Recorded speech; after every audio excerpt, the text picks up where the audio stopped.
Telangana education news TV వీక్షకులందరూ నమస్కారం. ప్రధానంగా ఈరోజు మరొక ప్రధాన అంశంపై మీ ముందుకు వచ్చాము. దేశవ్యాప్తంగా జరుగుతున్న నూతన న్యాయ చట్టాలు, ప్రధానంగా 3 నూతన న్యాయ చట్టాలను కేంద్ర ప్రభుత్వం జూలై 1 నుంచి అనగా సోమవారం నుంచి అమలులోకి తీసుకొచ్చింది.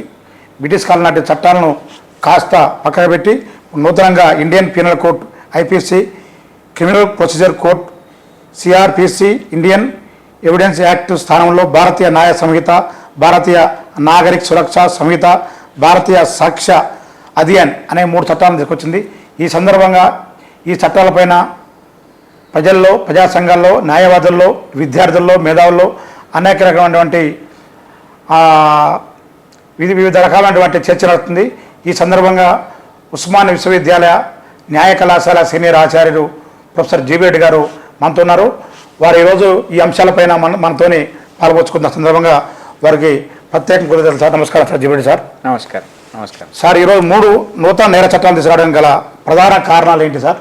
ఆ తీసుకురావడంలో ఉన్నటువంటి ఆవశ్యకత ఏంటి సార్? ఈరోజు ఇప్పుడు ఇండియన్ పీనల్ కోడ్ 1860 అన్నది దాదాపు ఒక 150 సంవత్సరాలు పైగా భారతదేశంలో ఒక ప్రధానమైన స్థానాన్ని కలిగి ఉండింది.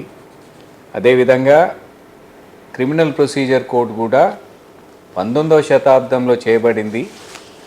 కానీ అది మళ్ళీ 1973లో ఇండియనైజ్ చేసే కార్యక్రమం చేశారు. అంటే కొంత కస్టమైజ్ చేసినారు మన పరిస్థితులకు అనుగుణంగా. అదేవిధంగా ఇండియన్ ఎవిడెన్స్ యాక్ట్, భారతీయ సాక్షి చట్టం అనేది కూడా 1872లో అమల్లోకి వచ్చింది. అయితే వీటన్నిటి విషయంలో ముఖ్యంగా ఒక విమర్శ ఏముండిందంటే ఇవన్నీ బ్రిటిష్ కాలం నాటి ఒక కలోనియల్ లాస్, అంటే వలసవాద చట్టాలు ఇవి.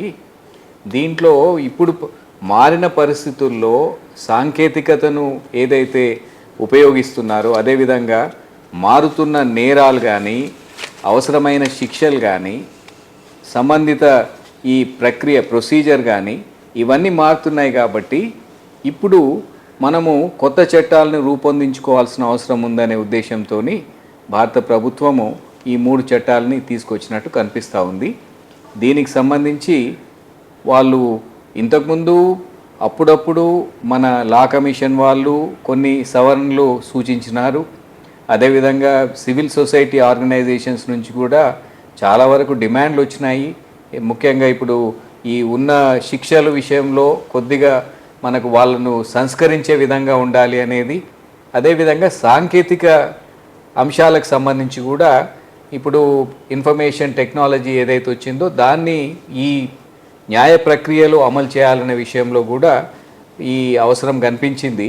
వీటన్నిటి దృష్ట్యా ఈ ప్రస్తుత ప్రభుత్వము ఈ 3 చట్టాలని మన డిసెంబర్లో పార్లమెంట్ ద్వారా ఆమోదించం చేసి ఇప్పుడు జూలై 1, 2024 నుంచి అమల్లోకి తీసుకురావడం జరిగిందండి. సార్, ప్రధానంగా సార్ ఇప్పుడు భారతీయ శిక్షా స్మృతి 1960 స్థానంలో భారతీయ న్యాయ సంహిత 2023 జూలై 21 నుంచి అమలు తీసుకొస్తున్నారు సార్. అయితే ఈ 2 చట్టాల మధ్య ఉన్న వ్యత్యాసం, ఎలాంటి వ్యత్యాసం సార్? చాలా మంచి ప్రశ్న అడిగారు. ఇప్పుడు ఇండియన్ పీనల్ కోడ్, ఈ భారతీయ శిక్షా స్మృతి, ఆ పేరే చెప్తా ఉంది శిక్షా స్మృతి అనేది. అంటే మనం ఆ చట్టం పేరు చూడగానే ఇది శిక్షలకు సంబంధించింది అన్న విధంగా ఉంటుంది. అయితే దీని పేరు మార్చారు భారతీయ న్యాయ సంహిత అని. రెండోది ఏంటంటే భారతీయ శిక్షా స్మృతి దాన్ని రచించిన వారు టీబీ మెకాలే అనే ఒక అప్పటి మేధావి, జూరిస్ట్ ఆయన. సో ఆయనే 2 చట్టాలని రూపొందించారు. ఏది మన ఇండియన్ పీనల్ కోడ్ 1860ని, అదేవిధంగా క్రిమినల్ ప్రొసీజర్ కోడ్ను కూడా ఒరిజినల్గా. అప్పటి పరిస్థితులకు అనుగుణంగా ఆ చట్టాన్ని రూపొందించడం జరిగింది. కానీ స్వాతంత్రం వచ్చిన తర్వాత 21వ శతాబ్దంలో కూడా చాలా రకాల మార్పులు రావడం జరిగింది. అయితే వీటన్నిటిలో కూడా కొన్ని అనవసర అంశాలు ఇండియన్ పీనల్ కోడ్లో ఉన్నాయనేది వాస్తవం. ఏంటంటే ఇప్పుడు ఫర్ ఎగ్జాంపుల్ మహిళల పట్ల జరిగే నేరాలకు సంబంధించి ఇండియన్ పీనల్ కోడ్లో వివిధ ప్రదేశాల్లో ఈ నిబంధనలు ఉన్నాయి. ఇప్పుడు డౌరీ డెత్ అంటాం, అంటే మనం వరకట్నపు మరణం సంభవించేలా నేరం ఏదైతే జరుగుతూ ఉందో అది సెక్షన్ 304(b)లో ఉంటే మనము cruelty and harassment by husband and relatives అంటే వరకట్నం గురించి ఈ కోడలను మిగతా వాళ్ళను వేధించడం అనేది సెక్షన్ 498లో ఉంటుంది. అదేవిధంగా అడల్టరీ అంటే ఇంతకుముందు మనము ఈ వివాహేతర సంబంధాలకు సంబంధించి అది సెక్షన్ 497లో కనిపిస్తూ ఉంటుంది. ఒకవేళ ఎవరైనా గర్భస్రావము బలవంతంగా చేసే కార్యక్రమం చేస్తే అది సెక్షన్ 312లో కనిపిస్తుంది. అంటే వీటన్నిటిని ఏం చేశారంటే ఇప్పుడు ఈ భారతీయ న్యాయ సంహితలో ఒకే చోటు చేర్చడం జరిగింది. అంటే ఒకే విధమైన నేరాల్ని ఒకే చోట్ల ఒకే చాప్టర్లో చేర్చి దాంట్లో ఒక కంటిన్యూటీ తీసుకొచ్చే ప్రయత్నం చేశారు. ఇంకొక చిన్న ఎగ్జాంపుల్ చెప్తాను.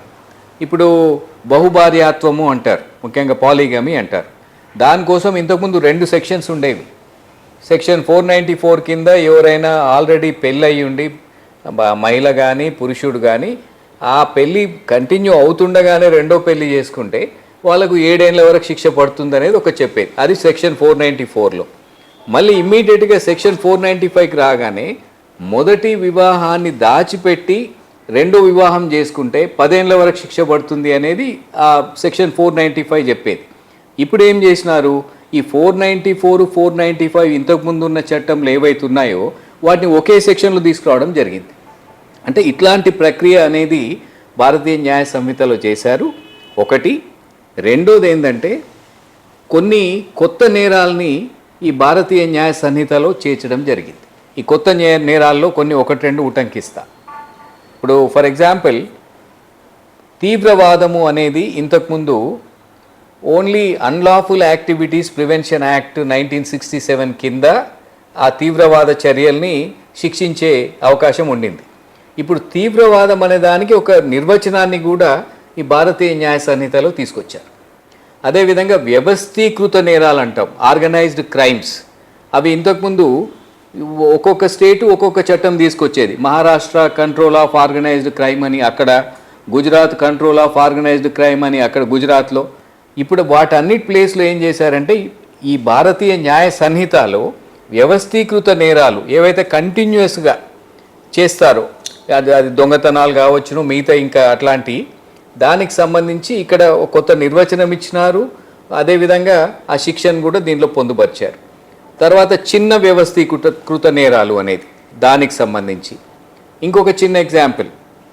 ఇప్పుడు మహిళల పట్ల జరిగే నేరాలకు సంబంధించి కూడా ఇంతకుముందు ఎట్లా ఉండింది, మనం పేపర్లో చూస్తూ ఉంటాం, పెళ్లి చేసుకుంటాను ఎందుకంటే మీకు ప్రమోషన్ కావాలంటే మీతోని వివాహేతర సంబంధం చేసుకుంటాం, లేదంటే వివాహం చేసుకుంటానని చెప్పి శారీరక సంబంధాలు పెట్టుకోవడం, మోసం చేయడం, ఇట్లాంటి వాటికి సంబంధించి ఇంతకుముందు నేరం అనేది ఉండేది కాదు.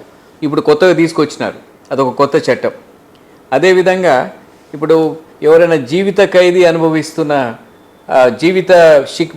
జైలు శిక్ష అనుభవిస్తున్న ఖైదీ ఒకవేళ వాళ్ళు ఎవరైనా హత్య చేస్తే ఇంతకుముందు ఏముండేది, ఖచ్చితంగా వారికి డెత్ పెనాల్టీ మరణశిక్ష విధించాల్సిన అవసరం ఉందని ఒక సెక్షన్ చెప్పేది. సెక్షన్ 303 కింద దాన్ని సుప్రీంకోర్టు కొట్టేసింది ఎప్పుడో 1980 ఆ ప్రాంతంలో.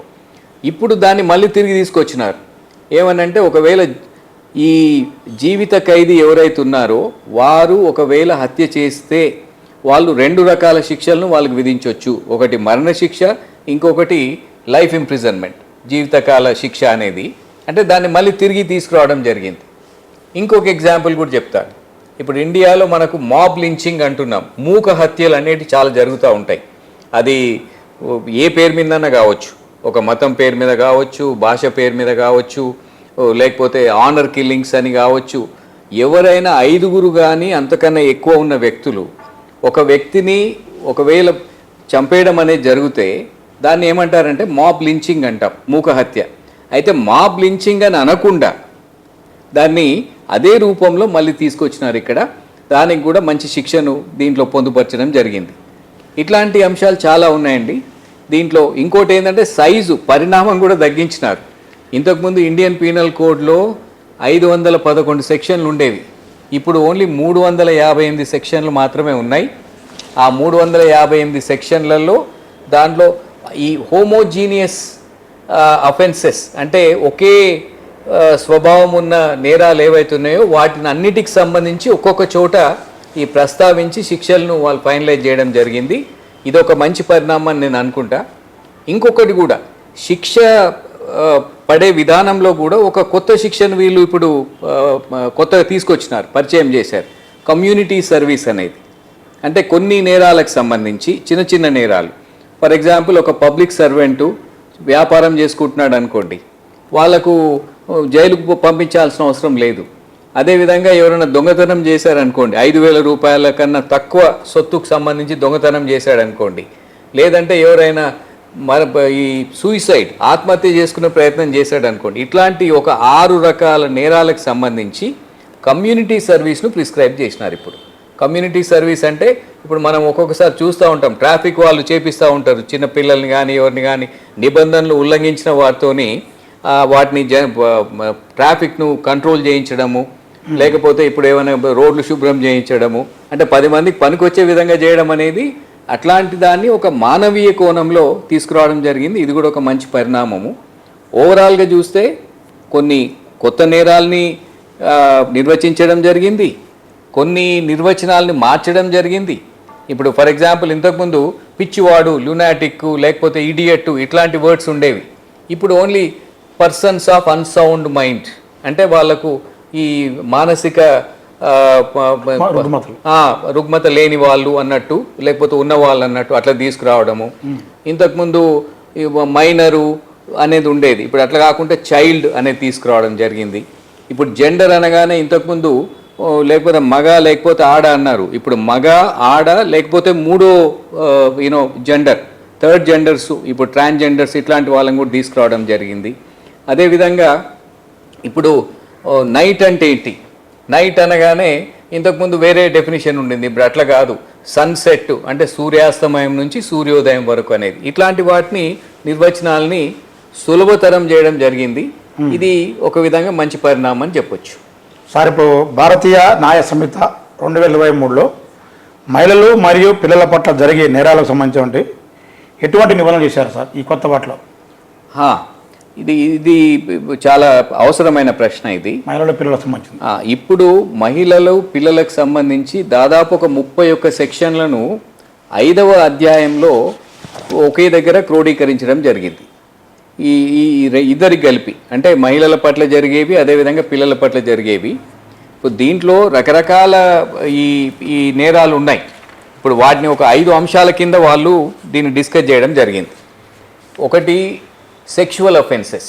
సెక్షువల్ అఫెన్స్ అన్నప్పుడు మనం మామూలుగా ఈ లైంగిక నేరాలు, దీనికి సంబంధించి మానభంగం కావచ్చును, అదేవిధంగా కస్టడీలో మానభంగం కావచ్చును, లేకపోతే మూక మానభంగం, గ్యాంగ్ రేప్ కావచ్చును. ఇట్లాంటి వాటిని వాళ్ళు మళ్ళీ ఇంతకుముందు ఉన్నదానికి కంటిన్యూ చేసుకుంటూనే కొన్ని విషయాల్లో శిక్షలు పెంచడం జరిగింది. ముఖ్యంగా ఈ గ్యాంగ్ రేప్కి వచ్చే వరకు ఒక దాంట్లో డెత్ పెనాల్టీ కూడా ఇవ్వచ్చు అనేది దీంట్లో పొందుపరచడం జరిగింది. ఇది సెక్షన్ మనము 63 నుంచి 73 చూస్తే క్లియర్గా అనిపిస్తుంది. అదేవిధంగా ఈ criminal force and assault against women అంటాం. అంటే అది ఎట్లా ఉంటుందంటే, ఈ మహిళల పట్ల ఎవరైనా క్రిమినల్ ఫోర్స్ యూజ్ చేస్తే, ఇంతకుముందు ఎట్లా ఉన్నవి సెక్షువల్ హెరాస్మెంట్ అనేది ఉంది, ఇప్పుడు ఉంది. అదేవిధంగా వాయరిజం ఉంది, అంటే ఈ తొంగి చూస్తూ ఉంటారు, కొన్ని ప్రైవేట్ పనులు ఎవరు చూడకూడని పనులు చేస్తున్నప్పుడు చూస్తూ ఉంటారు. లేకపోతే వివస్త్రలను చేసి అవమానించే కార్యక్రమం, లేకపోతే స్టాకింగ్ అంటాం, అంటే వాళ్ళ ఇష్టం లేకున్నా వారు వెంటబడ్డం. ఇట్లాంటి వాటన్నిటిని మళ్ళీ రిటైన్ చేసినారు. ఇదొకటి. ఇంకొకటి ఏంటంటే మ్యారేజ్కి సంబంధించి, వివాహానికి సంబంధించి మనకు చాలా ఉన్నాయి. ఇప్పుడు దాంట్లో బైగమి, ఇంతకుముందు నేను చెప్పాను, ఇంతకుముందు 2 సెక్షన్లు ఉండేవి, ఇప్పుడు ఒకటే సెక్షన్ కింద ఉంది. శిక్షలు మాత్రము ఒకవేళ తెలిసి రెండో పెళ్లి చేసుకుంటే, ఇద్దరికి తెలిసి 7 సంవత్సరాలు జైలు శిక్ష, దాచిపెట్టి చేసుకుంటే 10 సంవత్సరాలు జైలు శిక్ష ఎవరైతే పెళ్లి చేసుకుంటున్నారో. అదేవిధంగా మోసపూరితంగా ఈ శారీరక సంబంధాలు పెట్టుకుంటే, అంటే ముఖ్యంగా వివాహం చేసుకుంటాము, ఉద్యోగం ఇప్పిస్తాము, ప్రమోషన్లు ఇస్తాము, ఇట్లాంటి దానికోసం ప్రలోభాలు పెట్టి చేసుకుంటే దానికి ఒక కొత్త సెక్షన్ తీసుకురావడం జరిగింది. ఇది ఒక ఆస్పెక్ట్. ఇవి కాకుండా కాజింగ్ మిస్క్యారేజ్, ఇప్పుడు ఇంతకుముందు ఉన్నాయి, నేను చెప్పాను సెక్షన్ 312లో ఇండియన్ పీనల్ కోడ్, ఆ మిగతా దాంట్లో ఉన్నవి.